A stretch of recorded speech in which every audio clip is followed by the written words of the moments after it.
میرا screen visible ہے؟ جی doctor صاحب.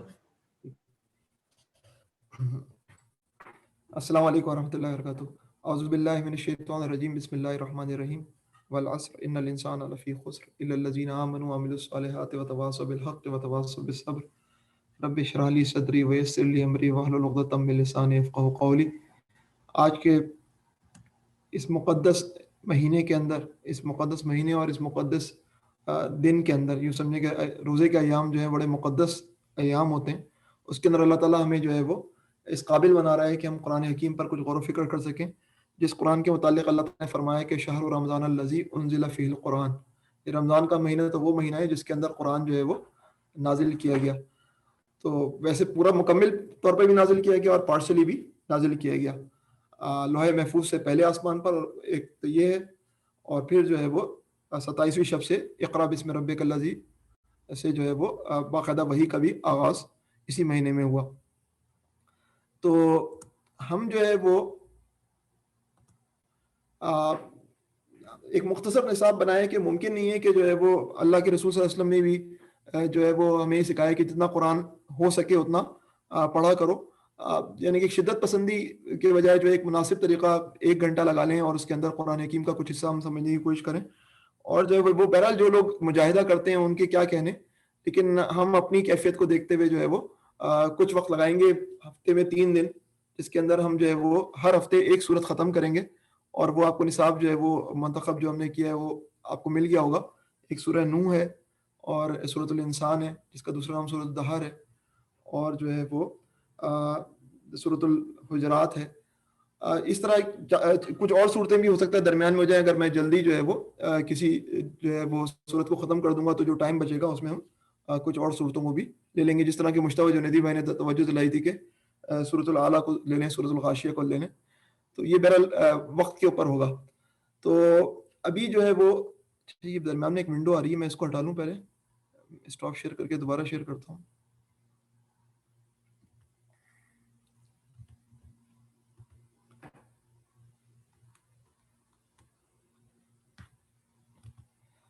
ٹھیک، تو آپ کو یہاں نظر آ رہا ہے کہ سورۃ النوح ہے، اس کے اندر 28 آیات ہیں. 28 آیات ہیں، اور اس سے پہلے سورہ نوح کے آگے لکھا ہے مکیہ.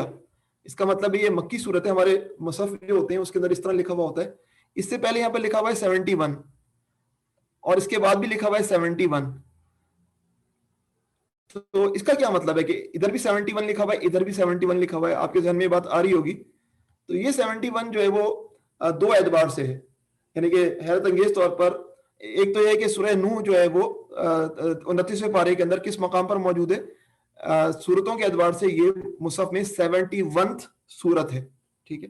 اچھا، اب جو ہے وہ یہ تو اللہ تعالیٰ کے رسول صلی اللہ علیہ وسلم نے بتایا ہے کہ اس سورت کو اس مقام پر رکھو، اور یوں قرآن حکیم جو ہے وہ اللہ کے رسول صلی اللہ علیہ وسلم نے اللہ کی ہدایت کی روشنی میں جو ہے وہ مصحف مرتب کر لیا. لیکن ایک وہ ترتیب ہے جو ترتیب نزولی ہے کہ پہلے اقرا بسم ربک الذی خلق نازل ہوئی، اس کے بعد دوسری وحی نازل ہوئی.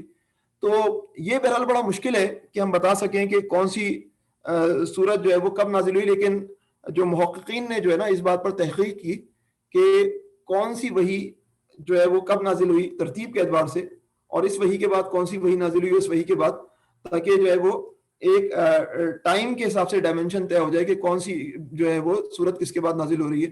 اس اعتبار سے بھی جو ہے وہ محققین جو ہے وہ اس کو 71 ہی لکھ رہے ہیں یہاں پر نا، 71. اس کو ہم اوتھینٹک تو اتنا زیادہ وہ نہیں کر سکتے، لیکن جو کرنے والوں نے کام کیا مرتب کیا ہے اس کے نتیجے 71 ہی کہہ رہے ہیں. اچھا، اب اگر آپ دیکھیں سورہ نوح سے پہلے جو ہے سورۃ المعارج ہے. سورۃ المعارج کے اندر جو ہے وہ دیکھیں کیا لکھا ہوا ہے. سورۃ المعارج جو ہے وہ 70 مصحف میں 70 نمبر ہے اس کا، لیکن جو ہے وہ نزول کے اعتبار سے جو ہے محققین نے، ریسرچرز نے اس کا نمبر 79 رکھا ہے. تو گویا کہ یہ قرآن حکیم میں سورۃ نوح سے پہلے موجود ہے، لیکن جو ہے خیال یہ موجود ہے کہ سورۃ المعارج جو ہے وہ سورہ نوح کے بعد نازل ہوئی ہے. اسی طرح جو ہے وہ اب یہ سورۃ المعارج 70ویں ہے، اس کے بعد سورہ نوح ہے، اور اس کے بعد سورہ جن ہے. اب سورہ جن کو اگر آپ دیکھیں تو یہ جو ہے وہ 72ویں سورت ہے 72 مصحف میں، یعنی کہ 70 سورۃ المعارج اور 71 سورہ نوح اور 72 سورہ جن. لیکن اس کے متعلق جو ہے وہ رائے یہ ہے کہ یہ 40ویں نمبر کی صورت ہے، یعنی کہ یہ سورہ نوح سے بھی پہلے نازل ہوئی ہے اور سورہ معارج سے بھی، سورۃ المعارج سے بھی پہلے نازل ہوئی ہے.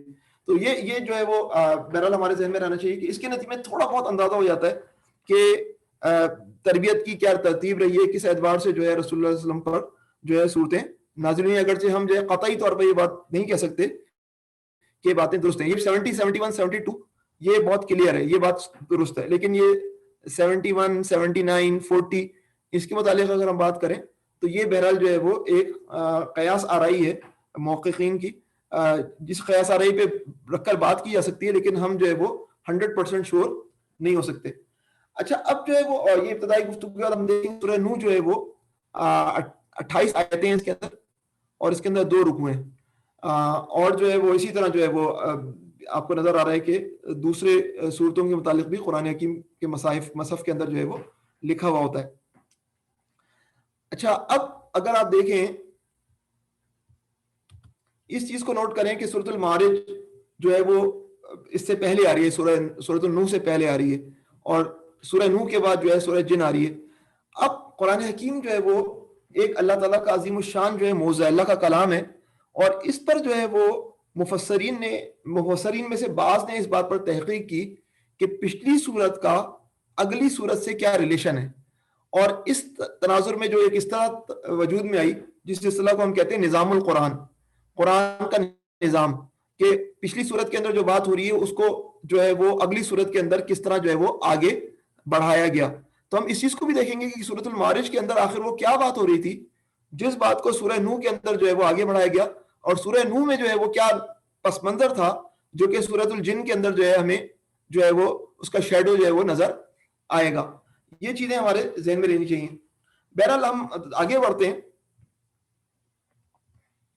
اور ہم اس چیز کو دیکھتے ہیں کہ سورہ نوح کے پہلے ہم سورہ نوح کے متعلق کچھ باتیں کریں گے حضرت نوح علیہ السلام کی زندگی کے متعلق، اور اس کے بعد ہم سورۃ النوح کے اوپر جو ہے وہ باری باری آیات کو دیکھیں گے.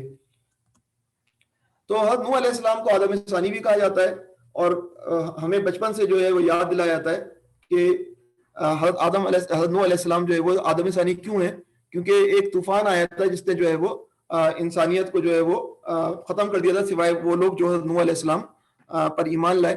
اور اس تناظر میں حضرت نوح علیہ السلام کی جو نسل آگے چلی اس طوفان کے بعد تو ان کو آدم ثانی کہا جانے لگا. تو یہ بات بھی اہم اور پیش نظر رہے کہ طوفان نوح جو ہے وہ اقوام عالم کے اندر جو ہے وہ جو پیچھے ہسٹری ہے اس کے اندر ایسا لگتا ہے کہ ایک یوں سمجھیں کہ میراث ہے سب کی.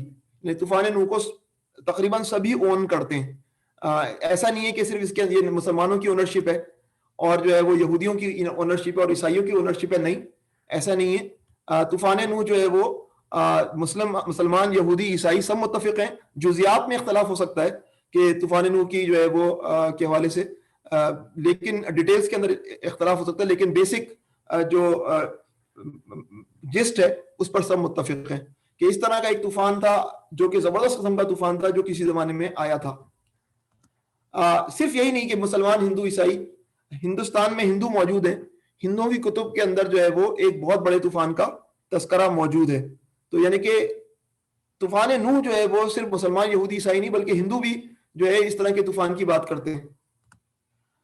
ہندوؤں کی جو مقدس کتابیں ہیں پراناز اس میں یہ قصہ موجود ہے، لیکن جو ہے وہ بگڑ گیا ہے. یہ جو ویکیپیڈیا سے آپ کے سامنے میں رکھ دوں، in Hindu mythology text such as Shatapatha Brahmana اور اینڈ دا پراناز، یہ Puranas contain the story of great flood, great deluge, اور اس کے بعد جو ہے where in the Matsya avatar of Vishnu. ہندوؤں کا ایک عقیدہ یہ ہے کہ جو ان کا دیوتا ہے یا ان کا خدا ہے وہ انسانی شکل کا روپ دھارتا ہے، اس کو جو ہے وہ اواتار کہتے ہیں. اواتار اردو میں ہم اوتار بھی کہتے ہیں اس کو. تو وہ جو ہے وہ وشنو جو ہے وہ، اچھا ہندوستان بھی بہت بڑا ہے تو بعض جگہ جو ہے وشنو خدا ہے، بعض جگہ رام خدا ہے، اس طرح کے کچھ معاملات بھی ہیں. تو یہ اواتار جو تھا وشنو کا، یہ جو ہے وہ پہلے انسان سے ملا. پہلے انسان کا کیا نام ہے؟ منو، اور اس کو بتایا کہ جو ہے وہ ایک فلڈ آنے والا ہے اور کہا کہ تم جو ہے وہ ایک بڑے جائنٹ بوٹ کو تیار کرو. تو اب اس سے بات ثابت ہوئی کہ ہندوؤں کی مذہبی کتابوں کے اندر جو ہے یہ اس بات کا واضح طور پہ اظہار ہے کہ جو ہے وہ ایک بڑا طوفان ہے اور خدا کی طرف سے جو ان کے تئیں جو ہے وہ انسانی روپ میں آیا, اس نے جو ہے وہ ایک انسان کو جو کہ منو ہے اس کو بولا کہ جو ہے وہ یہ طوفان آنے والا ہے اور ایک زبردست قسم کی جو ہے کشتی کو تیار کرو. ہمارے ایک عالم ہے مولانا شمس نوید عثمانی, ان کی کتاب ہے اگر اب بھی نہ جاگے تو اس کے اندر انہوں نے ہندوؤں کی کتابیں نکال کر جو ہے وہ خود سب کچھ بتایا کہ دیکھیں ہندوؤں کی کتابوں کے اندر وید کے اندر جو ہے کس طرح توحید کا تصور موجود ہے اور اصل میں ہندو جو ہے وہ بگڑے ہوئے مسلمان ہی ہیں. تو اس کے اندر جو ہے وہ یہ منو کا جو لفظ ہے نا, منو, اس کے متعلق انہوں نے کہا یہ مہانو ہے, مہانو یعنی کہ گریٹ نو, وہ بگڑ کا جو ہے منو رہ گیا. تو میں آپ کے سامنے عرض کر رہا تھا کہ طوفان نوح کے اندر جو ہے وہ مسلمان ہندو عیسائی نہیں بلکہ مسلمان یہودی عیسائی نہیں بلکہ ہندو بھی جو ہے وہ اس پر جو ہے وہ اپنی مذہبی کتابوں میں تذکرہ کرتے ہیں. اس کے بعد جو ہے وہ ایک اور بڑا مذہب جو تھا جو کہ نبی کریم صلی اللہ علیہ وسلم کے دور میں موجود تھا وہ مجوسیت تھا, میگین. مجوسی جو تھے ان کی جو زرتشت مذہب ان کو کہتے ہیں, ان کے مصدقیت بھی کہا جاتا ہے. اس کے اندر ان کا ایک منفی خدا ہے اہرمن. اہرمن جو ہے وہ دنیا کو تباہ کرنا چاہتا ہے قحط سے, لیکن جو ہے وہ متھرا جو ہے وہ اس کو جو ہے وہ اس قحط کو ختم کرتا ہے.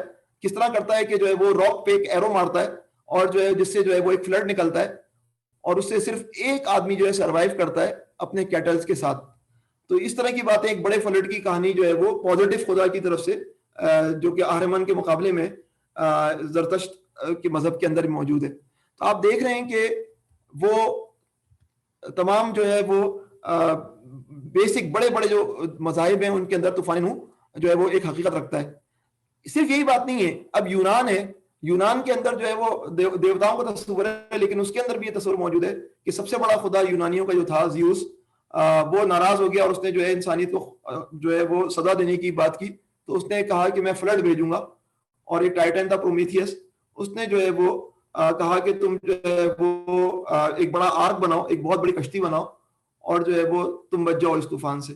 تو یہ ساری جو باتیں ہیں یہ کسی نہ کسی طرح لٹریچر کے اندر, پرانے لٹریچر کے اندر موجود ہیں نوح علیہ السلام کے طوفان کے متعلق ہیں.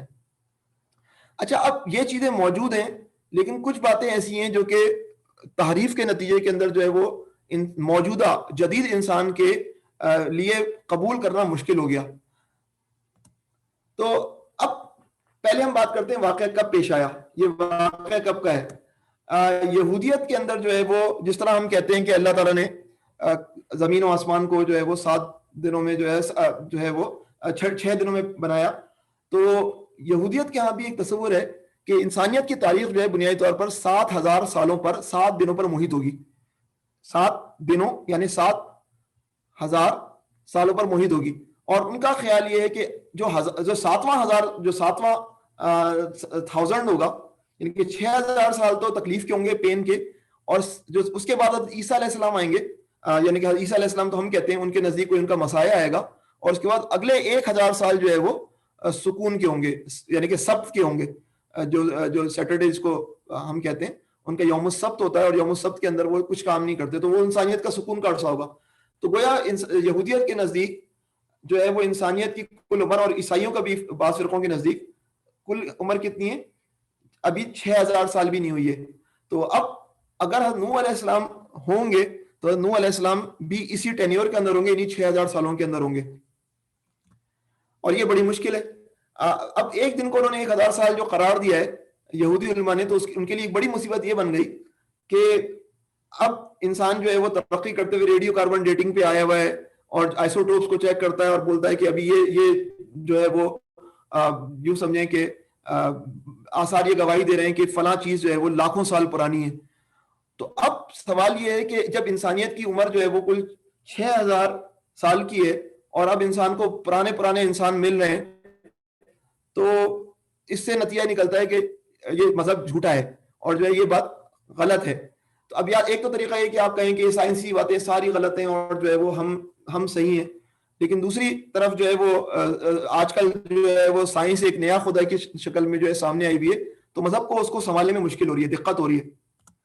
تو سورۃ المعارج اگر آپ دیکھیں, میں پیچھے آپ کے سامنے لا رہا ہوں سورہ معارج, تو اس کے اندر جو ہے وہ جو کہ میں نے آپ کے سامنے عرض کیا کہ سورہ نوح سے پہلے، سورۃ نوح سے پہلے اور سورۃ المعارج، اور اس کے اندر جو ہے وہ بات ہو رہی ہے کہ اللہ تعالیٰ کی طرف فرشتے اور جو ہے وہ روح جو ہے وہ اللہ کی طرف عروج کرتی ہیں یا امور کو لے کر. تو فی یومن، ایک دن کے اندر، کانا مقدارہ 50,000 سنہ. کتنے دن ہیں یہ؟ ایک دن کتنے دنوں کے برابر ہے؟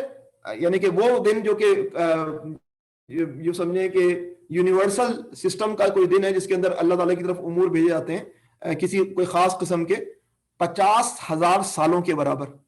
50,000 سال. تو اب اگر ایک جگہ قرآن میں ایک اور قسم کے امور کے لیے ایک دن 1,000 سال کے برابر، لیکن یہاں جو ہے 50,000 سال کی جو ایکویشن آ گئی ہے. یعنی کہ اگر یہ تورات کی اس بات کو مان لیا جائے، یہودیوں کے ہاں اس بات کو مان لیا جائے کہ جو ہے وہ انسانیت کی عمر جو ہے وہ 6 دن ہے، تو کم از کم ہم 50 سے ضرب دیں تو 3 لاکھ سال بن جاتے ہیں. اور 3 لاکھ سال جو ہے وہ ایک ایسی فیگر ہے جس کو نبھانا یا سنبھالنا سائنس کے آگے کوئی مشکل نہیں. سائنس تو ملین سال پہ چلی جاتی ہے، لیکن سائنس کی جو ہے وہ ریڈیو ایکٹیو یا ریڈیو کاربن ڈیٹنگ پر کتنا اعتماد کیا سکتے ہیں سائنسدان خود بھی جانتے ہیں. تو اب یہ صورتحال ہے کہ قرآن جو ہے وہ یہ نہیں کہتا کہ ہر چیز جو ہے وہ یہ 6,000 سال یا 10,000 سال کے اندر ہے. قرآن نے جو ہے وہ کوئی مدت خاص فراہم نہیں کی ہے کہ ہماری جو ہے وہ نوح علیہ السلام کی حیات کو گزرے ہوئے کتنا عرصہ ہو گیا. لیکن کیلکولیشن کرنے والوں نے کیلکولیشن کی اور وہ کیلکولیشن جو ہے وہ کنفیوز زیادہ کرتی ہے بجائے اس کے کہ وہ دل کو اطمینان نصیب کرے. اب جو ہے وہ جدید دور کے اندر جو ہے وہ ہر چیز جو ہے وہ مونیٹائز کرنے کا رجحان ہے. مونیٹائز کا مطلب یہ ہے کہ اس کے ذریعے پیسہ کیسے کمایا جائے. چنانچہ جو ہے وہ امریکہ کے اندر جو ہے وہ ایک مذہبی عنصر ایک بہت بڑی طاقت کے اندر اور بہت بڑی تعداد کے اندر موجود ہے. تو وہاں پر جو ہے وہ ان لوگوں کے جو ہے وہ جینیسس پارک ہے جس کے اندر جو ہے وہ کس طرح چیزیں بنی ہیں. تو اسی تناظر میں انہوں نے ایک اور چیز بنائی کہ ریپلیکا آف نوز ویسل. آپ یہ نظر آ رہی ہے، آپ کو نظر آ رہا ہوگا کہ یہ نوز آرک کا ایک ریپلیکا بنایا ہے اور بڑی تعداد میں ٹورسٹ ہیں جو ہے وہ اس کو دیکھنے آئے ہوئے ہیں. 2016 کے اندر جو ہے وہ یہ اس کا افتتاح ہوا. اب یہ اس کے اندر کیا کچھ ہے، اس کے اندر آپ جائیں تو آپ کو جو ہے وہ طرح طرح کے کمپارٹمنٹ نظر آئیں گے اور آپ کہیں گے اچھا حضرت نوح علیہ السلام کا اس طرح کا ہوگا آرک جو ہے، حضرت نوح علیہ السلام کی کشتی جو ہے وہ یا جہاز جو ہے وہ اس طرح کا اتنا عظیم الشان دیو ہیکل جو ہے وہ حضرت نوح علیہ السلام نے جو ہے وہ کشتی بنائی ہوگی. اور جو ہے وہ پھر اس کے اندر جو ہے وہ یہ مسئلہ ہے کہ آج کے دور سے الائنمنٹ کرنی ہے. تو آج کے دور میں ہمیں پتا ہے کہ ڈائناسور بھی موجود ہیں، تو اب ڈائناسور کو بھی رکھا ہوا ہے کہ ڈائناسور جو ہے وہ ابھی حضرت نوح علیہ السلام کی کشتی کے اندر موجود تھا. اور دیگر جو ہے وہ تمام جو ہے وہ حضرت نوح علیہ السلام نے جو ہے وہ جانور جو اس وقت زمین پر موجود تھے ان سب کو اپنی کشتی میں بٹھایا اور پھر جو ہے وہ طوفان آیا تاکہ یہ جو ہے سروائیول ہو سکے جانوروں کا. تو اب اس پر جو ہے وہ ایتھیسٹ جو ہے وہ چیختے ہیں کہ بھائی ڈائناسور تو کتنے ہزار نہیں لاکھوں سال پہلے ایکسٹنکٹ ہو گئے تھے اور تم کہتے ہو کہ نوح علیہ السلام کی کشتی جو ہے 6,000 سال پہلے، تو تم ڈائناسور کو کہاں سے درمیان لے کر آ گئے. اور یوں جو ہے وہ بحثیں ہوتی رہتی ہیں کہ جو ہے وہ اب سائنس سے آپ کو الائن کرنا ہے اور الائن کرنے کے چکر میں آپ نے وہ کہانی کر دی کہ نوح علیہ السلام کی کشتی میں ڈائناسور بھی تھا اور ڈائناسور کے چکر میں جو ہے وہ اب نبھانا مشکل ہو جاتا ہے کہ کیسے ڈائناسور تھا. یہ ساری باتیں ہیں جو کہ عیسائی دنیا کے اندر کیونکہ انہیں ہدایت انہوں نے تعریف کی شکل میں پائی ہے، انہوں نے سچی ہدایت جو ہے وہ نہیں پائی، تو وہ پریشان حالی رہتے ہیں. واقعی کے حوالے سے بڑے سوالات ہیں.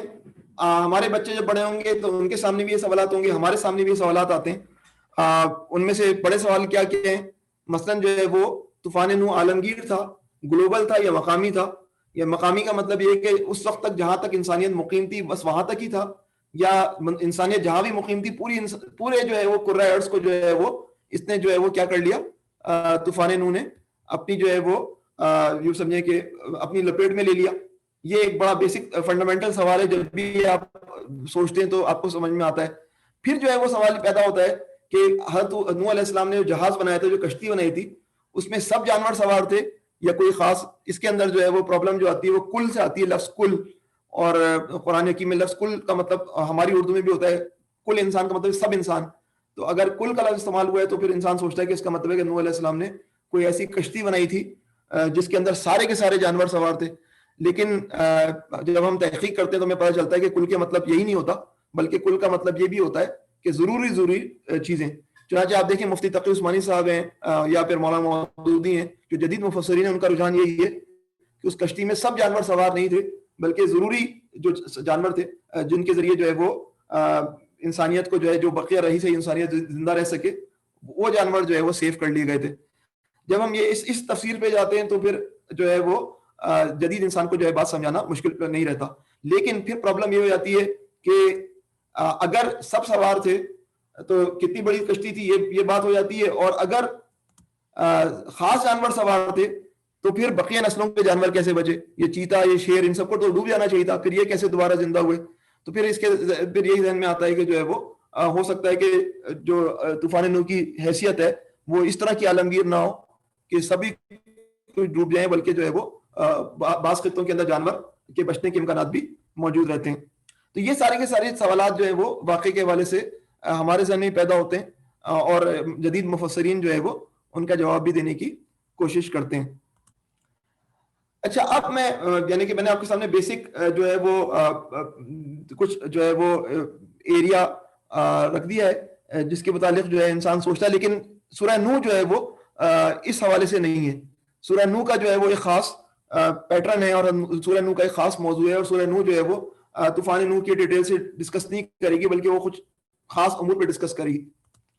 تو ہم نے بات کی تھی کہ مدتوں کے اعتبار سے آپ دیکھ رہے ہیں کہ سورۃ المعارج کے اندر جو ہے وہ خدائی نظام والا دن, یونیورسل ڈے جو ہے وہ ایک دن 50,000 سالوں کے برابر ہے. اسی طرح سورہ نوح کے اندر اس بات کا تذکرہ موجود نہیں ہے, لیکن ہم دیکھتے ہیں کہ حضرت نوح علیہ السلام کی عمر غیر معمولی ہے, یعنی کہ اتنی عمر ہے کہ 950 سال صرف تبلیغ کے لگائیں. 950 سال یہ غیر معمولی عمر ہے.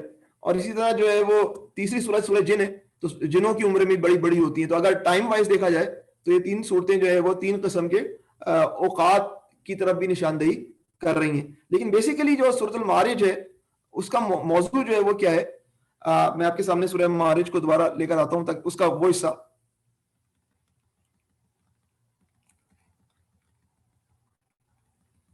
تو سورہ معارج کے اندر جو ہے وہ بات یہ ہو رہی ہے, سأل سائل بعذاب واقع, سوال کرنے والا سوال کے والے کس کے متعلق بات, عذاب کے متعلق بات کر رہا ہے. اور جو ہے وہ نبی کریم صلی اللہ علیہ وسلم کو کیا بات ہو رہی ہے, فصبر صبرا جمیلا. یہ لوگ تم سے یہ باتیں کرتے رہیں گے, کب عذاب آئے گا, کب آئے گا, کب آ رہا ہے, اور اس طرح جو ہے وہ آپ صلی اللہ علیہ وسلم کی آواز کو جو ہے وہ دبانے کی کوشش کریں گے. تو نبی کریم صلی اللہ علیہ وسلم کو ادھر ہدایت کی گئی فصبر صبرا جمیلا, کہ آپ کو اس پر صبر کرنا ہے, اچھا صبر کرنا ہے. اور صبر کی اب یوں سمجھے منتہا جو ہے وہ سورہ نوح کے اندر نظر آئے گا. سورہ نوح کے اندر 950 سال کا صبر نظر آئے گا آپ کو. تو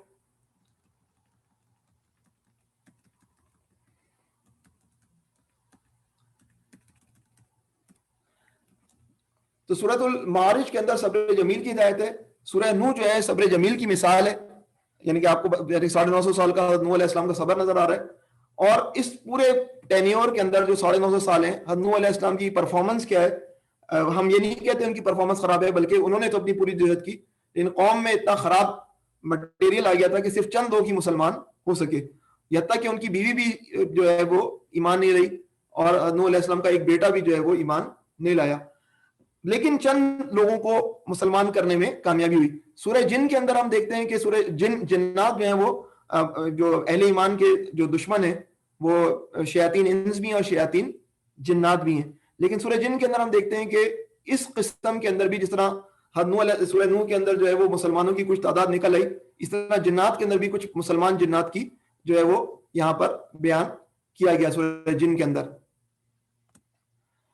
اور سبق یہ مل رہا ہے کہ ہم عمومی طور پر جو ہے وہ اپنی پرفارمنس کو, اور ہم دیکھتے ہیں کہ ہم نے ادھر انویسٹ کیا اپنی ریسورسز کو, تو ہمیں ادھر سے نتیجہ ملنا چاہیے. لیکن ضروری نہیں کہ ہم جہاں ریسورس انویسٹ کریں وہاں ہمیں جو ہے وہ نتیجہ ملے. ہو سکتا ہے کہ نتیجہ کہیں اور نکل آئے. یہ ہمارا تجربہ ہے کہ اللہ تعالیٰ کی راہ میں ہم کہیں وقت لگاتے ہیں اور ہم سمجھتے ہیں کہ یہ تو کچھ بھی نہیں ہوا, لیکن اللہ تعالیٰ ہمیں کہیں اور سے جو ہے وہ بریک تھرو دے دیتے ہیں. تو سورہ نوح کا موضوع کیا ہے؟ سورہ نوح کا پورا جو 28 آیات ہیں یہ اصل میں حضرت نوح علیہ السلام کی دعوتی جدوجہد کی داستان ہے, کہ حضرت نوح علیہ السلام نے کس طرح جو ہے وہ انسان کو بدلنے کی, انسان کو دوبارہ راہ راست پر لانے کی کوشش کی. تو یہ جو ہے وہ سورہ نوح کا مضمون اور کانٹینٹ ہے. تو ذاتی حالات کو زیر بحث نہیں لایا گیا. طوفان نوح کے متعلق امور بھی اس صورت کے اندر زیر بحث نہیں لائے گئے. جو پورا ایشو ہے سورہ نوح کا، جو کانٹینٹ ہے، مواد ہے، وہ کیا ہے؟ حضرت نوح علیہ السلام کی دعوت اور اس کے مقابلے میں قوم کا رد عمل. قوم نے کس طرح بہیو کیا، بلکہ قوم نے کس طرح مس بہیو کیا، اور آپ کی قوم پر اتمام حجت. اور بالآخر جب بہت زیادہ جدوجہد کرنے کے بعد یہ بات آشکار ہو گئی کہ یہ قوم نہیں سدھرے گی، تو پھر بالآخر بدعا. تو یہ سارے کے سارے ایشوز جو ہے وہ کیا نظر آ رہے ہیں؟ ہمیں بتا رہے ہیں کہ سورہ نوح کے عنوان کیا ہے، کہ آپ کو جدوجہد کر رہے ہیں آپ، اور اس جدوجہد میں کامیابی نہیں ہو رہی ہے، اور بالآخر نظر یہ آ رہا ہے کہ یہ کام نہیں، یہ قوم نہیں تبدیل ہوگی، اور بہت کم لوگوں کے ساتھ جو ہے وہ آپ کو یہ قوم جگہ چھوڑنی پڑے گی. تو بالآخر آپ بدعا دیتے ہوئے نظر آتے ہیں. تو اس صورت کا ہم آغاز کریں گے، یعنی کہ اب اس صورت کی آیت نمبر 1 پہلے پڑھیں گے، پھر آیت نمبر 2، پھر آیت نمبر 3. میں نے اب تک آپ لوگوں کو یعنی کہ خاصا مونولوگ رکھا ہے، اور ارادہ بھی یہ تھا کہ مونولوگ ہی رکھوں، لیکن میرا خیال یہ ہے کہ اگر آپ کے ذہن میں کوئی بات آ رہی ہو یا کوئی ایسی اضافہ کرنا ہو تو بھی کر لیں. آپ کے میرا خاصا وہ کر لیا ہے. کسی کو کوئی ایسی بات کرنی ہے جو میں نے اب تک کی ہے اس کے اندر جو ذہن میں آ رہی ہو؟ جی کوئی صاحب اگر سوال کرنا چاہیں تو ہینڈ ریز کر دیں.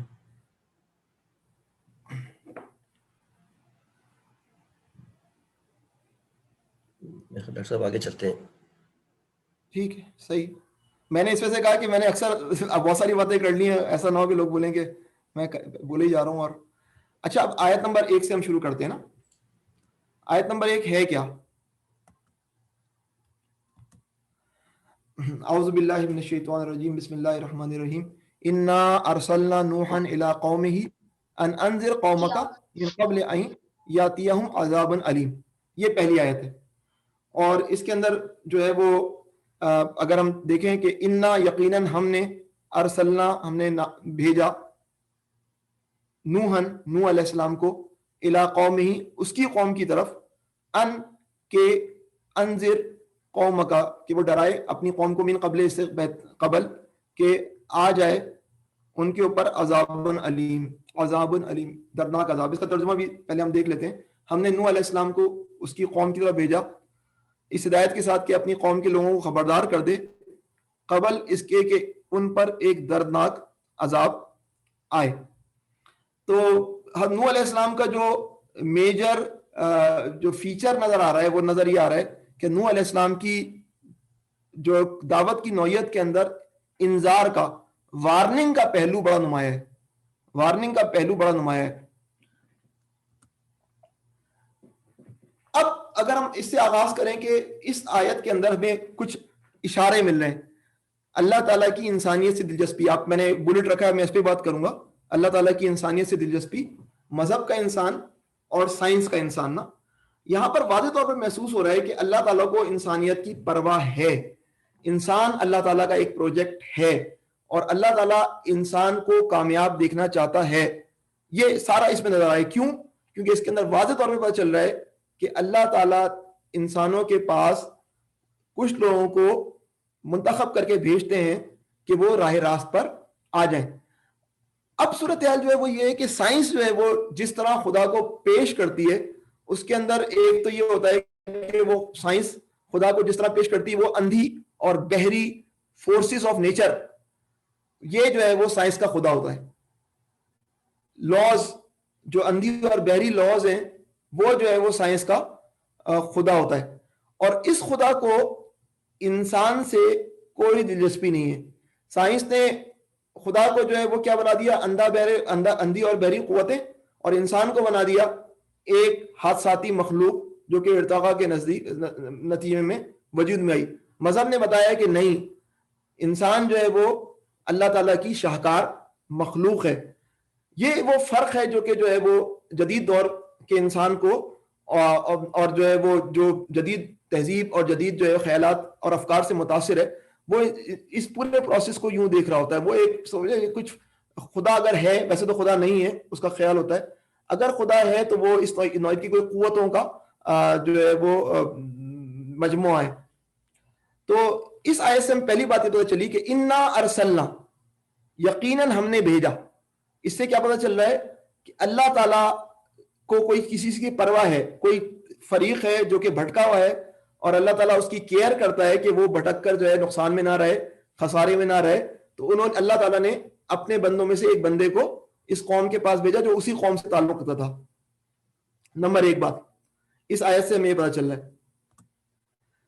اب ایک جملہ ہے اللہ تعالیٰ بے نیاز ہے. اللہ تعالیٰ بے نیاز ہے کا مطلب کیا ہے؟ اللہ الصمد.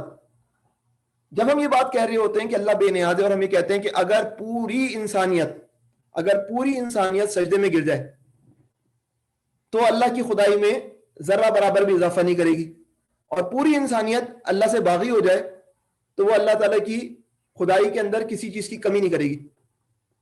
تو ہم یہ کہہ رہے ہیں نا کہ اللہ بے نیاز ہے. اللہ تعالیٰ کو یہ ایشو ہے ہی نہیں. یہ زمین اور یہ سب کچھ، یہ پورا سسٹم اللہ کے نزدیک جو ہے وہ کچھ بھی نہیں ہے. مچھر کے پر بھی اس کی بھی اگر کوئی اوقات ہوتی تو اس سے بھی نہیں، مرے ہوئے بکرے نہیں، کچھ بھی اوقات نہیں ہے. وہ اللہ بے نیاز ہے. اب اللہ اگر بے نیاز ہے تو اللہ تعالیٰ کو اتنی پرواہ کیوں ہے کہ وہ جو ہے وہ اتنا کیئر کرتا ہے کہ اپنے بہترین بندوں کو جو ہے وہ اس پروجیکٹ پہ بھیجتا ہے. تو اللہ تعالیٰ کی بے نیازی کا مطلب یہ ہے کہ اللہ تعالیٰ ہمارے اعمال کے نتیجے میں اللہ تعالیٰ کوئی فرق نہیں پڑے گا، لیکن اللہ تعالیٰ یہ ضرور چاہتے ہیں کہ انسان جو ہے وہ اپنے آپ کو جہالت اور غفلت کی بنیاد پر تباہی کے اندر مبتلا نہ کرے.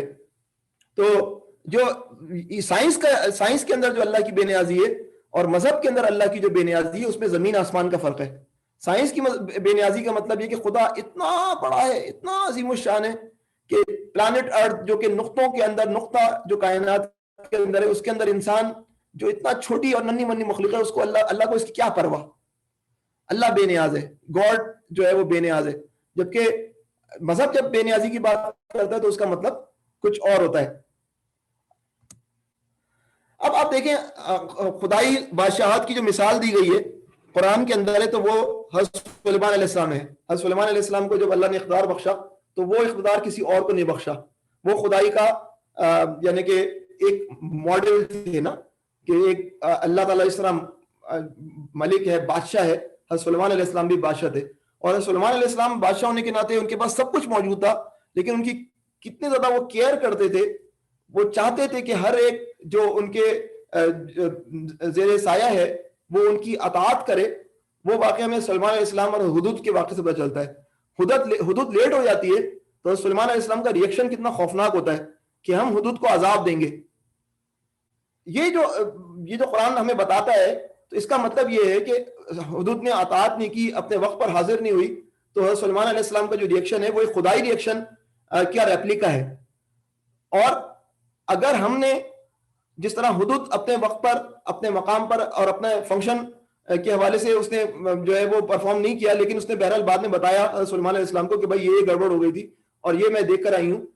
ہمیں بھی جو ہے وہ اگر ہمارے پاس کوئی عذر ہے تو جو ہے وہ ہم اس عذاب سے بچ پائیں گے جس عذاب کی توجہ جو ہے وہ حضرت نوح علیہ السلام اپنی قوم کو جو ہے وہ دلا رہے ہیں. یہ رب اللہ تعالیٰ بے نیاز ہے، پھر وہی جملہ ہے، لیکن اللہ اگر بے نیاز ہے تو اسے اتنی کیا پرواہ ہے کہ ہماری مادی ضروریات کی تکمیل کا پورا اس نے سامان کیا ہے. ہمارے لیے آکسیجن کا سامان، ہمارے لیے کھانے کا سامان، ہمارے لیے پینے کا سامان، ہمارے لیے موئسچر، ویدر، ہیومیڈیٹی، کیا کچھ نہ کہیں، پھر رشتے، ماں باپ، پورا ایک نظام اللہ تعالیٰ نے ہمارے لیے کھڑا کیا ہے. تو اللہ بے نیاز ہے تو پھر ایسا، مگر یہ بے نیازی کا مطلب وہ نہیں جو سائنس کی والی بے نیازی ہے. اسی طرح اللہ تعالیٰ جب انسان کی مادی ضروریات کی تکمیل کا پورا اہتمام فرماتے ہیں تو اللہ تعالیٰ انسان کی روحانی ضروریات کی تکمیل کا بھی اہتمام فرماتے ہیں. جیسے کہ اللہ تعالیٰ نے وعدہ کیا تھا جب آدم علیہ السلام کو جب زمین پر اور حوا علیہ السلام کو زمین پر اتارا جاتا تھا کہ ہم ہدایت بھیجیں گے، تو جس نے ہدایت کی پیروی کی اس کے لیے خوف اور حزن نہیں ہے. تو حضرت نوح علیہ السلام، اس آیت سے ایک اور بات بھی پتہ چل رہی ہے. اس آیت سے وہ کیا بات پتہ چل رہی ہے کہ نوح علیہ السلام جو ہے آؤٹ سائڈر نہیں تھے. آؤٹ سائڈر نہیں تھے، وہ انسائڈر تھے. کیا مطلب ہے؟ حضرت علیہ السلام اسی قوم میں پلے بڑے تھے. نوح علیہ السلام اسی قوم میں پلے بڑے تھے، اسی قوم کے اندر ان کی جوانی گزری تھی اور اسی قوم کے اندر ان کے شب و روز گزرے تھے. چنانچہ قوم خوب جانتی تھی کہ نوح علیہ السلام کا کردار، کریکٹر کس نوعیت کا ہے. بمقابلہ اس کے لوط علیہ السلام ہے. لوط علیہ السلام حضرت ابراہیم علیہ السلام کے ساتھ عراق سے نکلے اور جو ہے وہ پھر جو ہے وہ اس علاقے میں سدوم کے علاقے میں جو ہے وہ رہنے لگے اور وہیں ان کی شادی ہوئی. تو لوط علیہ السلام بہرحال جیسے بھی تھے لیکن وہ آؤٹ سائڈر تھے. حضرت نوح علیہ السلام ایک انسائڈر تھے, اپنی اس قوم سے تعلق رکھتے تھے جو کہ جس کو وہ دعوت دے رہے تھے. اور اس کی اہمیت ہے کہ جب آپ اس قوم سے تعلق رکھتے ہیں تو قوم جو ہے وہ اول سے آخر تک آپ کے متعلق جانتی ہے, آپ کا بایو ڈیٹا, آپ کا پورٹ فولیو. تو اب نوح علیہ السلام کا ایک فنکشن ہے, اور وہ فنکشن کیا ہے کہ اللہ تعالیٰ ادھر بتا رہے ہیں کہ آپ کو کرنے کا کام کیا ہے کہ آپ اپنی قوم کو ڈرائیں. اچھا ڈرائیں, پنشمنٹ کی جب بات ہوتی ہے تو پرابلم یہ آتی ہے کہ وہ بولتے ہیں کیا پنشمنٹ ہے بھائی, پنشمنٹ کیا ہے بتاؤ ذرا, پنشمنٹ کیا ہے. اب آپ کو یہ بتانا پڑے گا نا کہ پنشمنٹ یہ ہے کہ آپ کو جو ہے وہ جب مرو گے تو دوبارہ زندہ ہوگے, اور زندہ ہونے کے بعد جو ہے حساب کتاب ہوگا, حساب کتاب ہوگا تو پھر جو ہے وہ اچھے, جس کا زیادہ اچھے اعمال ہوں گے تو وہ جنت میں جائے گا, جو جس کے برے اعمال ہوں گے وہ جہنم میں جائے گا. اسی طرح کی بات آپ کو بتانی پڑے گی. لیکن وہ بولیں گے پروف لاؤ. تو اگر ہم نے تمہاری بات نہ مانی تو کیا ہوگا, تو جو ہے وہ تمہیں یعنی کہ پھر نبی کیا جواب دے گا, اگر تم نے بات نہیں مانی تو دنیا میں بھی جو ہے وہ اللہ کی ناراضگی کا شکار ہو جاؤ گے اور آخرت کے اندر بھی. تو پھر لائن جو ہے وہ آرگومنٹ یوں بڑھے گا کہ ذرا اپنا عذاب اس دنیا میں ہمیں لا کر تو دکھاؤ, آگے کی آخرت کی تو بعد میں دیکھی جائے گی, ذرا عذاب یہاں پر لا کر دکھاؤ, جو کہ سورۃ المعارج کے اندر ہے. اب پرابلم یہ آ جاتی ہے کہ جب آپ وارننگ دیتے ہیں, ڈراوے دیتے ہیں, تو منہ بند کرانے کے لیے سامنے والے کا بڑا آسان سا جملہ آتا ہے, بس عذاب لے کر آ جاؤ نا, ہر روز آ جاتے ہو مسئلہ کرنے کے لیے, ہماری محفلوں کو برباد کرنے کے لیے. ہم کہہ رہے ہیں عذاب لے آؤ, اور عذاب جو ہے وہ لانے کا مطلب یہ ہے کہ مشن ہی جو ہے وہ خطرے میں پڑ گیا. مشن تو یہ ہے کہ ان کو عذاب سے بچایا جائے, لیکن انذار کا یہ پہلو جو ہے وہ, اچھا اگر عذاب کی بات نہ کی جائے تو پھر ایک اور پیچیدگی ہو جاتی ہے. عذاب اگر پنشمنٹ کی بات نہ کی جائے تو پھر اسٹیکس خطرے میں نہیں ہوتے. پھر انسان سوچتا ہے کہ یار اگر میں ان کی بات پہ عمل کیا تو ایک اچھا کام کروں گا, لیکن اگر عمل نہیں کیا تو بھی میں مٹی میں جو ختم ہو جاؤں گا, اور جو ہے کچھ بھی فرق نہیں پڑے گا. تو بہرحال جو بھی اللہ کا بندہ انسانیت کی فلاح اور بہبود کے لیے اور اس کی رہنمائی کے لیے کام کرے گا, اسے پنشمنٹ سے ڈرانا تو پڑے گا. لیکن یہاں پر جو ہے وہ کیچ آ جاتا ہے, اور کیچ کیا ہے کہ سامنے والی پارٹی جو ہے وہ عذاب لانے کی بات کرتی ہے. نوح علیہ السلام کا جو ماڈل ہے, نوح علیہ السلام کا جو ماڈل ہے وہ ایسا ماڈل ہے جس کے اندر جو ہے وہ درمیان میں پورے 950 سال تک عذاب آیا ہی نہیں. یعنی کہ 950 سال تک جو ہے وہ عذاب آیا ہے, یعنی کہ 1-0 والی کہانی ہوئی, پہلے 0 رہا عذاب اور پھر آیا تو 1 ہی آیا, اور وہ پوری قوم کو جو ہے لے گیا. پارشل عذاب جو ہے وہ, اب سوال ہی بات ہو کہ پارشل عذاب آ جائے, کچھ تھوڑا سا عذاب آ جائے جس کے نتیجے میں قوم کو جو ہے وہ کچھ احساس ہو کہ یہ بڑا اس اللہ کے نمائندے کو رد کرنا جو ہے بڑا خطرناک ہے. تو پارشل عذاب کا کوئی ساتھی بتائے گا, میں آپ لوگوں کو بھی انگیج کروں. کچھ پارشل عذاب کی کوئی کیس اسٹڈی آپ کے سامنے ہے, کوئی بتانا چاہے گا کہ پارشل عذاب کا کیس اسٹڈی اور وہ پارشل عذاب کا تجربہ کیسے ناکام ثابت ہوا؟ میرا خیال اویس بھائی نے ان کا مائک آن ہوا ہے. جی اویس بھائی. موسیٰ علیہ السلام کے زمانے میں. ویری گڈ, آپ آ گئے. میں جو کہہ رہا تھا یعنی کہ حضور اکرم صلی اللہ علیہ وسلم کا ماڈل جو ہے وہ نوح علیہ السلام والا ماڈل ہے, جبکہ موسیٰ علیہ السلام والا ماڈل کے اندر تو نشانی ہے, اور نشانیوں کے ساتھ پارشل عذاب ہے, اور کبھی جو ہے وہ خون کا عذاب ہے, تو کبھی مینڈکوں کا عذاب ہے, تو کبھی جوں کا عذاب ہے, خون کا عذاب ہے. یہ عذاب ہیں. لیکن کیا فرق پڑ گیا پارشل عذاب سے؟ ہر دفعہ عذاب آئے اور ہر دفعہ جو ہے وہ ساحر کے نام سے پکارا موسیٰ علیہ السلام کو, ایھا الساحر ایھا الساحر, اور جو ہے وہ فرق نہیں پڑا. تو یعنی کہ اگر پارشل بھی عذاب آ جائے تو بھی جو ہے وہ پھر دوسرے آرگومنٹس آ جاتے ہیں, اور وہ آرگومنٹ جو ہے وہ اس کے اندر جادو جو ہے وہ بنیادی جو ہے وہ یوں سمجھیں کہ جوابی آرگومنٹ کے طور پر جو پیش کیا تھا کہ تم بڑے جادوگر ہو. تو پارشل پنشمنٹ کا ماڈل بھی جو ہے وہ کام نہیں کرتا ہے یہاں پر. اور قصہ موسیٰ علیہ السلام اور فرعون کے اندر ہم ابھی جیسے اویس بھائی نے بتایا کہ جو ہے وہ اس نے بھی جو ہے وہ کام نہیں کیا تھا. تو اب صورتحال کیا ہے کہ نوح علیہ السلام اپنی قوم کی طرف گئے, اپنی قوم کو انہوں نے ڈرانے کی کوشش کی ہے.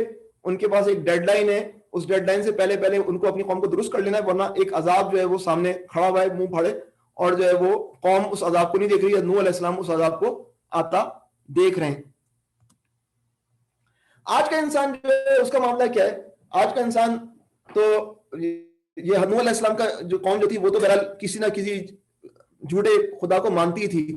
آج کا جو انسان ہے وہ تو بالکل ہی جو ہے وہ اس کا دعویٰ تو یہ ہے کہ اصل میں تو مین کریٹڈ گاڈ ہے. گاڈ کریٹڈ مین نہیں ہے بلکہ مین کریٹڈ گاڈ ہے. انسان نے خدا کو جو ہے وہ تخلیق کیا ہے. تو یہ جو انسان ہے یہ آج کل جو بٹ کوائن کے اندر جو ہے وہ بہت زیادہ انویسٹمنٹ ہو رہی ہے تو وہاں پر جو ہے یولو کا لفظ بہت آتا ہے. YOLO, you only live once. اب اس کے جب یو اونلی لیو ونس ہے تو اس کا مطلب تو یہی ہے کہ وہ جو 4 دن کی زندگی ہے رونے سے کیا فائدہ, اور جو ہے بابا بایش کوش کیا عالم دوبارہ نیست. تو تصور یہی ہے کہ زیادہ سے زیادہ جو ہے وہ انجوائے اسی دنیا میں کیا جائے, اور اس انجوائمنٹ کو جو بھی ڈسٹرب کرنے کی کوشش کرے گا وہ ہماری تہذیب کا دشمن ہے, وہ جو ہے وہ اس دنیا پر ایک بڑا بوجھ ہے. تو اس طرح کا معاملہ ہوگا.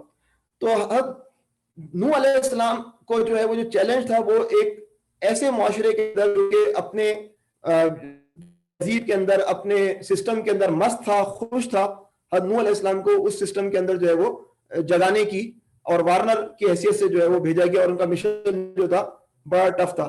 دیکھیں انسان جو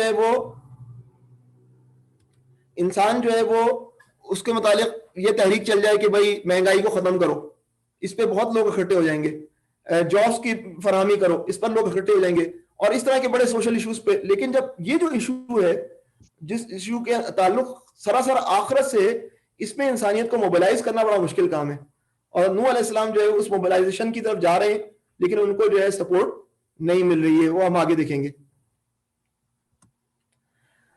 اب ہم یہ دیکھتے ہیں کہ انسان جو ہے وہ بہت سارے معاملات کے اندر صرف اس ڈراوے کی وجہ سے ہی کمپرومائز کرتا ہے.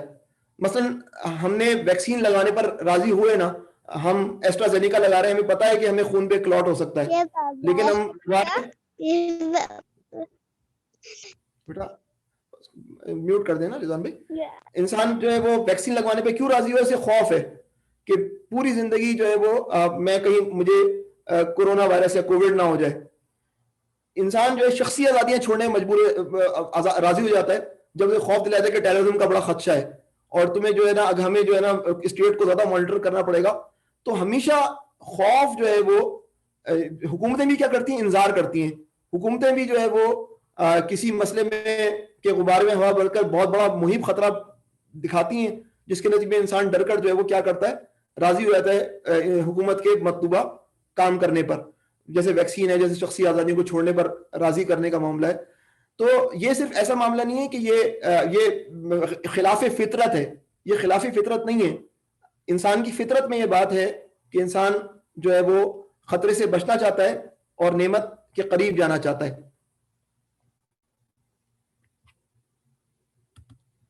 تو اس کے بعد جو ہے وہ اگلی آیت ہے, اگلی آیت کے اندر جو ہے وہ اس بات کو آگے بڑھایا گیا ہے, اور وہ آیت یہ ہے کہ قال یا قوم انی لکم نذیر مبین. اب جو ہے وہ خوبصورت انداز میں جو ہے اپنائیت نظر آ رہی ہے کہ اللہ تعالیٰ کے نبی نوح علیہ السلام کیا کہہ رہے ہیں کہ جو ہے وہ اے میری قوم کے لوگوں, اے میری قوم, میں تمہارے لیے صاف صاف ایک صاف صاف خبردار کرنے والا پیغمبر ہوں, نذیر مبین. اس کے اندر یا قومی نے جو ہے نا وہ اپنائیت دکھائی ہے, اور نذیر مبین کی اصطلاح جو ہے وہ آ رہی ہے, یعنی کہ نذیر ہے میں obvious نذیر ہوں. اور اس کے لیے جو اردو کے اندر ہمارے بعض مفسرین نے اصطلاح استعمال کی وہ ہے نذیر مبین کی نذیر اریاں, نیکڈ وارنر, وہ وارنر جس کے اوپر کوئی کپڑے نہیں ہوتے, نیکڈ وارنر. یہ آپ کو ذہن میں آ گیا ہوگا کہ کیا پس منظر ہے نذیر مبین کا جب ہم نیکڈ وارنر کی بات کرتے ہیں؟ کوئی ساتھی بتائے گا نیکڈ وارنر کون کا تصور کیا ہے؟ جی کوئی صاحب بنانا چاہیں گے؟ آپ کو پتا ہے, یہ مجھے پتا ہے, آپ سب کو پتا ہے, لیکن ہو سکتا ہے ذہن کے یہ مکہ کا واقعہ جب رسول اللہ صلی اللہ علیہ وسلم نے سب کو بلایا تھا. جی جی بتائیے. جی وہ یہ کوہ صفا کے جو ہے مکہ میں, ہاں کیا ہوا اس میں جو واقعہ ہوا تھا, رسول اللہ صلی اللہ علیہ وسلم نے بلایا تھا سب کو. تو اس صفا کے مقام پہ لوگ تمام مکہ میں تمام جو ہے وہ جب کوئی کسی چیز کا اعلان کرتے تھے, کوئی خبر دیتے تھے کہ کوئی دشمن حملہ کرنے والا ہے, تو وہ نیکڈ ہو کے وہ شور کرتے تھے. تو لیکن رسول اللہ صلی اللہ علیہ وسلم کے بارے میں جب رسول اللہ صلی اللہ علیہ وسلم نے اعلان کیا تھا تو ایسا واقعہ نہیں, ایسا نہیں ہوا تھا. انہوں نے باقاعدہ لوگوں کو آواز دی تھی وہاں کھڑے ہو کے, اور قرآن کی تبلیغ کی تھی اور انہوں نے کہا تھا کہ کیا میں تمہیں بتاؤں کہ اگر مکہ پہ حملہ ہونے والا ہے تو تم میری بات پہ یقین کرو گے. جی یہ اس پیرے میں بات آپ جو کر رہے ہیں نیکڈ. بالکل بالکل. نظیر عریاں یعنی کہ پہلے اس زمانے کے اندر مکے کی روایت یہ تھی کہ اگر کوئی بڑی آفت جو ہے وہ سامنے نظر آتی تھی تو اس آفت کا اعلان کرنے کے لیے جو اعلان کرنے والا تھا وہ اپنے کپڑے جو اتار کر جو ہے وہ چیخ کر کہتا تھا کہ وائے صبح کی ہلاکت اور اس طرح کی کچھ الفاظ, اور پھر وہ سارے لوگ اکٹھے ہوتے تو بتاتا تھا کہ یہ مسئلہ ہو گیا بھائی. تو یہ آئیڈیا تھا. نبی کریم صلی اللہ علیہ وسلم نے جب لوگوں کو پکارا تو آپ نے اس روایت کو برقرار رکھا, لیکن اس روایت کے خراب حصے کو یعنی کہ کپڑے اتارنے کے عمل کو نہیں کیا. لیکن جو آئیڈیا ہے وہ یہی ہے کہ بالکل کھل کر جو ہے وہ نذیر میدان میں آئے اور بتائے کہ میں دیکھ کر آیا ہوں یہ مسئلے کو. پیچھے جو ہے اس پہاڑ کے پیچھے اگر میں کہوں کہ فوج ہے تو کیا تم میری اس بات پر یقین کرو گے؟ نبی کریم صلی اللہ علیہ وسلم نے اس طرح بات کی تھی نا. تو وہ جو نذیر مبین ہوتا ہے وہ اپنی قوم کی طرف سے جو ہے وہ یوں سمجھے ریپرزینٹ کر رہا ہوتا ہے, ایک قومی خطرے کا الارم ریز کر رہا ہوتا ہے کہ ہماری قوم خطرے میں ہے اور جو ہے وہ اس خطرے سے نکالنے کے لیے قوم کو ریڈی ہونے کی ضرورت ہے. تو یہ اس کا مطلب یہ ہے کہ جو نذیر ہوتا ہے وہ ایک ناصح اور ایک وائز نہیں ہوتا, بلکہ وہ حب قوم, نیشنلزم کے جذبے سے سرشار ہو کر, اگر میں دوسرے الفاظ میں کہوں پازیٹیو نیشنلزم کے جذبے سے سرشار ہو کر اپنی قوم کو جو ہے وہ آگ سے بچانے کی کوشش کرتا ہے. نبی کریم صلی اللہ علیہ وسلم نے جو ہمیں سکھایا کہ اپنے بھائی کی مدد کرو چاہے وہ ظالم ہو یا مظلوم, تو صحابہ کے کان کھڑے ہو گئے. حدیث پتہ ہے نا, ظالم ہو یا مظلوم اپنے بھائی کی مدد کرو. کہنے والے نے کہا کہ یا رسول اللہ مظلوم کی تو مدد کر سکتے ہیں, ظالم کی کیسے مدد کریں؟ تو رسول اللہ علیہ وسلم نے کیا بتایا, ظالم کی مدد کیا ہے کہ ظالم کو اس کے ظلم سے روک دیا جائے. تو اب نوح علیہ السلام اسی مدد اور اسی محبت کے تحت جو اپنی قوم کے ساتھ سامنے کھڑے ہوئے, ان کو ظلم سے روکنا چاہتے ہیں, اور اس کے لیے بذات خود جو ہے وہ نذیر مبین بن کے آئے ہیں کہ سامنے ایک آفت ہے, یہ آفت ہے, میں دیکھ رہا ہوں اور تم میری اس بات پر اعتبار کرو. میں نے تمہارے سامنے زندگی گزاری, میں تمہاری قوم میں سے ہوں. آخر وہ کیا وجہ ہے جس کی وجہ سے تم میری بات کو تسلیم کرنے سے جو ہے وہ انکاری ہو؟ تو پھر یہ آیت نمبر 3 آ جاتی ہے. آیت نمبر 3 میں جو ہے وہ بات کیا ہے, ان اعبدوا اللہ واتقوہ واتیون. 3 نکاتی ایجنڈا ہے. کرنے کا کام کیا ہے, سامنے ایک بلا کھڑی ہوئی ہے, سامنے ایک عذاب کھڑا ہوا ہے, اس عذاب سے بچنا چاہتے ہو, میں تمہیں طریقہ بتاتا ہوں کہ اس عذاب سے بچنے کا طریقہ کیا ہے. تمہیں 3 کام کرنے پڑیں گے, اور وہ 3 کام کیا کیا ہیں؟ اللہ کی بندگی کرو اور اس سے ڈرو اور میری اطاعت کرو. اطیعونی یعنی کہ اللہ کی بندگی کرنی ہے, اسی کا تقوی کرنا ہے, لیکن اطاعت کے معاملے میں کیا کرنا ہے؟ اطاعت کس کی کرنی ہے؟ میری اطاعت کرنی ہے. یعنی کہ نوح علیہ السلام کہہ رہے ہیں کہ میری اطاعت کرو. اگر آپ اس بات پر غور کریں یعنی کہ اس پورے پروسیس کو, تو یہ ایک سیکوینشل پروسیس ہے جو آپ کو ایک مقام پر لے کر جا رہا ہے. عبادت, تقوی اور پھر اطاعت.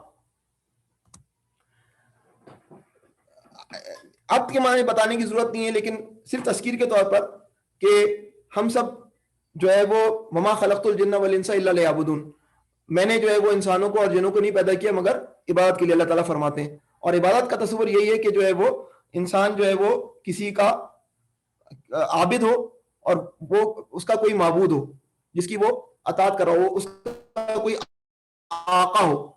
پرانے زمانے میں جو ہے وہ پروسیس یہ ہوتا تھا کہ جب کوئی فرد جو ہے وہ کسی کا غلام بنتا تھا تو اس کو کیا کرتے تھے, اس غلامی کی نشانی کے طور پر جو ہے وہ اس کو گنجا کیا جاتا تھا. ہم بھی جو ہے وہ جب طواف کر کے جو ہے وہ فارغ ہوتے ہیں یا پھر جو ہے وہ حج کر کے جو ہے وہ فراغت ہوتی ہے تو کیا کر رہے ہوتے ہیں, ہم بھی اپنے آپ کو جو ہے اسی رسم کے تحت یا یوں سمجھے کہ اسی اسپرٹ کے تحت جو ہے اپنے بالوں کو کٹواتے ہیں کہ گویا ہم بھی جو ہے وہ اللہ تعالیٰ کی غلامی کے اندر آ گئے. تو عبادت, اب عبادت جو ہے وہ تصور اسلام کا تصور عبادت ایک طویل اور یوں سمجھے کہ ایک ہولسٹک قسم کا ہے, اور وہ 24 گھنٹے کا جو ہے وہ تصور عبادت ہے جس کے اندر ہر چیز جو عبادت, اپنی بیوی کے پاس جانا بھی عبادت بن جاتا ہے, کاروبار کے اندر بیٹھنا بھی عبادت بن جاتا ہے.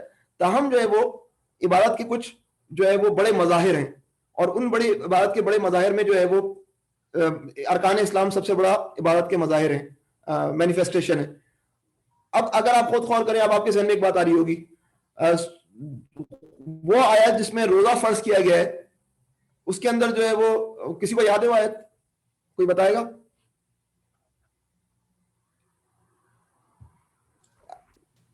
یا الذین آمنوا کتب والی آیت نا، کسی کو یاد ہے؟ زبانی عتیق بھائی. جی اب عتیق بھائی. جی جی جی وہ شبھی بسم اللہ الرحمن الرحیم یا ایھا الذین آمنوا کتب علیکم الصیام کما کتب علی الذین من قبلکم لعلکم تتقون. ٹھیک ہے، لعلکم تتقون، گویا کہ عبادت کا رزلٹ کیا ہے، وہ کہاں آ رہا ہے؟ تقوی میں آ رہا ہے. عبادت ٹرانسفارم ہوگی تقوی میں. اگر عبادت ٹرانسفارم نہیں ہو رہی تقوی میں تو سوالیہ نشان بن جاتی ہے عبادت کہ یہ کیسی عبادت ہو رہی ہے. تو ہر نوح علیہ السلام کی قوم کا سیاسی احوال پہلے دیکھ لیتے ہیں. ہر نوح علیہ السلام کی قوم کا سیاسی احوال یہ کہ یہ بالکل ویسے ہی جیسے صالح علیہ السلام کی قوم کا، یعنی کہ کچھ قبائل ہیں اور بریک ڈاؤن ہے اور پھر سب قبائل ہیں، اور جس طرح حضور اکرم صلی اللہ علیہ وسلم کے دور میں تھا. اس کے مقابلے میں جو ہے وہ ہم پہلی دفعہ جو بادشاہت کا احوال دیکھتے ہیں ابراہیم علیہ السلام کے مقابلے میں دیکھتے ہیں جب وہ نمرود کے مقابلے میں کھڑے ہوئے تھے. تو اس پوری جدوجہد کے اندر آپ کو نظر آئے گا کہ قوم جو مزاحمت کرے گی اور قوم، اور میرا اپنا خیال ہے کہ جو 5 جو ہے وہ بتوں کے نام بھی جو ہیں وہ نیشنلسٹ خدا ہوں گے کہ ہر ایک گروپ نے جس طرح جو ہے وہ حضور اکرم صلی اللہ علیہ وسلم کی آمد کے موقع پر یہ 5 خدا مختلف جگہوں کے خدا تھے. تو اسی طرح اس زمانے کے اندر بھی ہو سکتا ہے کہ قبائلی خدا ہوں یہ. تو نوح علیہ السلام کی قوم کا سیاسی عمل اس تناظر میں کہ اونرشپ زیادہ تھی. بادشاہ ہوتا ہے تو بادشاہ کا کنیکشن جو ہے وہ اپنی قوم سے الگ ہو جاتا ہے، جیسے فرعون کا معاملہ تھا، اور پارٹ آف دا قوم جو ہے اس کو لے کر چلتا ہے. مثلا قبطیوں کو فرعون لے کر چل رہا تھا. لیکن جب یہ اس طرح کا سسٹم ہوتا ہے کہ قبائلی سردار اور پورا اس طرح کی سیگمنٹیشن ہوتی ہے تو اس میں اونرشپ زیادہ ہوتی ہے، یعنی کہ ہر ایک اپنی الائنمنٹ یا اپنی جو ہے وہ وابستگی جو ہے وہ اس کے ساتھ ظاہر کرتا ہے جس قبیلے سے وہ تعلق رکھتا ہے، جس کی بنیاد پر اس کو سننا، دعوت کو، کسی بھی دعوت کو سننا جو کہ اس گروپنگ سے بالا تر ہو وہ بڑا مشکل ہو جاتا ہے. تو اب عبادت کے بعد تقویٰ آتا ہے، اور تقویٰ کے بعد جو ہے وہ مسائل ہو سکتے ہیں. تقویٰ جو ہے بعض دفعہ جو ہے وہ میں آپ کے سامنے حدیث رکھ دوں، جو کہ حدیث جو ہے 3 صحابہ کی ہے کہ 3 صحابہ جو ہے وہ آپس میں بیٹھے ہوئے اور کہتے ہیں کہ رسول اللہ علیہ وسلم کے کیا کہنے. مفہوم یہ ہے میں تو اللہ سے قربت حاصل کرنے کے لیے کیا کروں گا، ہمیشہ جو ہے وہ روزے رکھتا رہوں گا. ایک نے کیا کہا کہ ہمیشہ ساری رات جو ہے جگہ کروں گا، اور ایک نے کہا کہ میں شادی نہیں کروں گا. یہ ساری کی ساری کیا تھی؟ تقوی کی علامتیں تھیں. تقوی کی علامتیں تھیں جو کہ نظر آ رہی تھیں کہ جس کی بنیاد پر جو ہے وہ تقوی انسان کو جو ہے وہ ایک اور جو ہے وہ انتہا پسندی کی طرف لے کر جا رہا ہے. اور یہاں پر ہی تیسرا نقطہ آتا ہے وَأَطِیعُونِ، کہ میری اطاعت کرو. اللہ کا خوف کن دائروں کے اندر رہے گا؟ وہ میری اطاعت کے دائرے کے اندر رہے گا. میں کہوں گا روزے رکھو تو روزے رکھنا، جب میں کہوں گا روزے نہیں رکھنا تو نہیں رکھنا. میں کہوں گا رات کو جاگنا ہے تو رات کو جاگو، میں کہوں گا رات کو نہیں جاگنا نہیں جاگنا. میں تمہیں جو ہے وہ ہر قسم کی افراد اور تفریط سے بچا کر جو ہے اللہ کی رضا کے حصول کی منزل تک پہنچا دوں گا. یہ اطاعت کی اہمیت ہے. عبادت تقوی پیدا کرے گی، لیکن تقوی کی منزل جو ہے وہ ایک اور قسم کی انتہا پسندی ہو سکتی ہے جو کہ جو ہے وہ عبادت کا مقصود نہیں رہتا. عبادت کا مقصود اللہ کی رضا کا حصول ہے، اور اللہ کی رضا کیسے حاصل ہو سکتی ہے؟ اسی طریقے پر عمل کر کے جو کہ اللہ کے نبی ہمیں سکھائیں. اور تقوی میں انتہا پسندی جو ہے وہ ہمارے ماحول کے اندر بھی آپ کو نظر آتی ہے کہ بعض دفعہ جو ہے وہ ہمارا تقوی جو ہے وہ ہمیں جو ہے وہ اللہ سے قریب کرنے کے بجائے جو ہے وہ اللہ کی ناراضگی کی طرف لے کر چلے جاتا ہے، اور شیطان جو ہے وہ اس کا جو ہے وہ بھرپور استعمال کرتا ہے مسلمانوں کی صفوں میں انتشار پیدا کرنے کے لیے. اور اس کی کلاسیکل مثال تقوی کی رانگ اینڈڈ جو ہے سفر کی وہ روحانیت ہے یا رہبانیت ہے، دونوں ہی تلفظ کہے جاتے ہیں. جب جو ہے وہ عیسائیوں نے فیصلہ کیا کہ ہم جو ہے وہ اپنے گھر والوں سے کٹ کر اللہ کی رضا کے لیے غاروں کے اندر رہیں گے اور ہم جو ہے وہ غیر معمولی مجاہدہ کریں گے، اللہ تعالیٰ کہتے ہیں کہ میں نے تقاضا ہی نہیں کیا تھا، مجھے اس چیز کا معاملہ نہیں ہے کہ تم لوگ اپنے اوپر جو ہے وہ جبر کرو. اسلام تو زنجیریں توڑنے کے لیے آیا ہے، اسلام تو انسان کو آزاد کرنے کے لیے آیا ہے، لیکن جو ہے وہ انسان کی فطرت کے اندر ایک انتہا پسندی ہے جس کی بنیاد پر وہ اپنے اوپر زنجیریں مسلط کرنا چاہتا ہے. تو وَأَطِیعُونِ جو ہے نا وہ بڑا کریٹیکل معاملہ ہے. وَأَطِیعُونِ یہ بتاتا ہے کہ عبادت کا دائرہ کیا ہے، تقوی کا دائرہ کیا ہے. کیا چیز عبادت ہے اور کیا چیز عبادت نہیں ہے. اور بعض دفعہ نامکمل تقوی کو بھی جو ہے وہ واطیون جو ہے وہ مکمل کرتا ہے کہ وہ بتاتا ہے کہ بھائی تمہاری لسٹ کے اندر یہ چیز جو ہے جس کو تم تقوی میں شامل نہیں کر رہے, یہ بھی جو ہے وہ اسپرٹ, میری اطاعت کی اسپرٹ میں جو ہے وہ تقوی کی لسٹ کے اندر شامل ہونی چاہیے. بات کرنے کا موقع ٹائم نہیں ہے, لیکن میں آپ کے سامنے سے چند مثال دوں کہ ایک آدمی ہے جو کہ آفس کے اندر جو ہے وہ یعنی کہ وہ بظاہر بڑا متقی ہے لیکن آفس کے کام میں ڈنڈی مارتا ہے, تو اور وہ سمجھتا ہے کہ اس کا تعلق میرے رب سے نہیں ہے اور اس کا تعلق رب کی رضا سے نہیں ہے. تو یہ واطیون اور جو شریعت جو یہ بتاتی ہے کہ بھائی یہ اس کا تعلق بھی رب سے, رب کی رضا سے, اور تمہیں اپنے اسلام مکمل تقوی کی لسٹ کو جو ہے وہ مکمل کرنا ہوگا اور تمہیں جو ہے وہ ان معاملات کے اندر ہی پرفارم کرنا ہوگا جس کو تم بظاہر دنیاوی معاملات سمجھ رہے ہوتے ہو. اس کے بعد جو ہے وہ اگلی آیت ہے, میرا اپنا خیال ہے میں یہاں پر رکتا ہوں کیونکہ 5:11 ہو رہے ہیں, ہم نے 5:15 تک کا معاملہ رکھا تھا. 4 منٹ کے اندر ہم جو ہے وہ کمنٹس لے لیتے ہیں, اس کے بعد انشاءاللہ اگلی نشست میں جو ہے وہ جاری رکھیں گے بات کو نا. وآخر دعوانا الحمدللہ رب العالمین. جی جزاک اللہ خیر ڈاکٹر صاحب. جی ڈاکٹر صاحب نے تو اپنا مکمل کر لیا. اگر کوئی صاحب پوچھنا چاہیں کوئی سوال یا کوئی اپنی رائے دینا چاہیں تو حاضر ہیں. ارشد بھائی بھی موجود ہیں, عتیق بھائی بھی ہیں, مبین بھائی. ماشاءاللہ عرصے بعد اللہ تعالیٰ نے جو ہے اس قرآن کے ذریعے میں پھر اکٹھا ہے. اللہ تعالیٰ جنت میں بھی اس طرح میں اکٹھا کریں. ہمیں نوید بھائی بھی موجود ہیں. نوید بھائی ماشاءاللہ. ڈاکٹر فاخر. تو اب جو کرنے کا کام کیا ہے میں آپ کے سامنے عرض کروں. مجھے یقین ہے کہ آپ کا اپنا نصاب ہوگا قرآن کا جو آپ پڑھ رہے ہوں گے, لیکن اگر آپ اس 3 آیتوں کو بھی دوبارہ جو ہے وہ بیٹھ کے دیکھ لیں تو تھوڑا سی اس پہ وقت لگا لیں. تو اس کا جو میں نے ڈسکشن کیا ہے, جو ہو سکتا ہے اس کے اندر آپ کچھ اور بھی, کیونکہ ہر انسان کے جب یہ بات ہو رہی ہوتی ہے نا, ہر انسان اپنے پس منظر میں سوچ رہا ہوتا ہے کہ یار یہ والی بات بھی تو تھی جو اس کی زندگی کے اندر جو ہے وہ گزری ہے. تو وہی اصل میں جو بات جو انسان کے ذہن میں آ رہی ہوتی ہے وہی جو ہے بنیادی طور پر انسان کو قرآن سے انگیج کرتی ہے. تو میرے آپ سے یہ درخواست ہے کہ جو 3 آیتیں ابھی ہم نے پڑھی ہیں, بلکہ اگر زیادہ آپ پڑھ لیں اور کل اگر آپ آئیں تو تیاری کے ساتھ, مزید تیاری کے ساتھ آئیں تو مزید آپ ایڈیشن بھی کر لیں گے اس پروگرام کے اندر گفتگو کے ذریعے.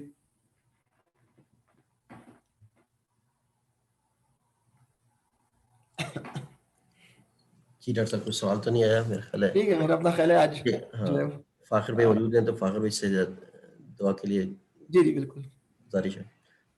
جی ڈاکٹر فاخر. ڈاکٹر فاخر آپ آواز آ رہی؟ جی. الحمدللہ رب العالمین الرحمن الرحیم مالک یوم الدین ایاک نعبد و ایاک نستعین اہدنا الصراط المستقیم صراط الذین انعمت علیہم غیر المغضوب علیہم ولا الضالین آمین. آمین. اللهم صل على محمد وعلى آل محمد كما صليت على إبراهيم وعلى آل إبراهيم إنك حميد مجيد. اللهم بارك على محمد وعلى آل محمد كما باركت على إبراهيم وعلى آل إبراهيم إنك حميد مجيد. ربنا آتنا في الدنيا حسنة وفي الآخرة حسنة وقنا عذاب النار. آمین. رب اجعلني ومقيم الصلاة ومن ذريتي ربنا وتقبل دعاء. ربنا اغفر لي ولوالدي وللمؤمنين يوم يقوم الحساب. ربنا لا تزغ قلوبنا بعد إذ هديتنا وهب لنا من لدنك رحمة إنك أنت الوهاب. اللهم أرنا الحق حقا وارزقنا اتباعه وأرنا الباطل باطلا وارزقنا اجتنابه. اللهم ثبتنا على الإسلام. اللهم نور قلوبنا بنور الایمان. یا اللہ قرآن سے ہمارا تعلق جوڑ دے. یا اللہ قرآن ہمارے سینوں کا نور اور دلوں کا نور اور سینوں کا بہار بنا دے. یا اللہ اس رمضان میں ہمیں قرآن سے مزید اپنا تعلق بہتر بنانے کی توفیق عطا فرما. قرآن کو سمجھ کر پڑھنے کی توفیق عطا فرما اور اس پر عمل کرنے کی توفیق عطا فرما. وصلی اللہ تعالی علی خیر خلقہ محمد وآلہ واصحابہ اجمعین برحمتک یا ارحم الراحمین. انشاءاللہ کل جمعے کی نماز کے بعد نا جی انشاءاللہ کل انشاءاللہ۔ 1:15 پروگرام ہوگا ہمارا. جزاک اللہ خیر. السلام السلام علیکم. علیکم وعلیکم السلام ورحمۃ اللہ.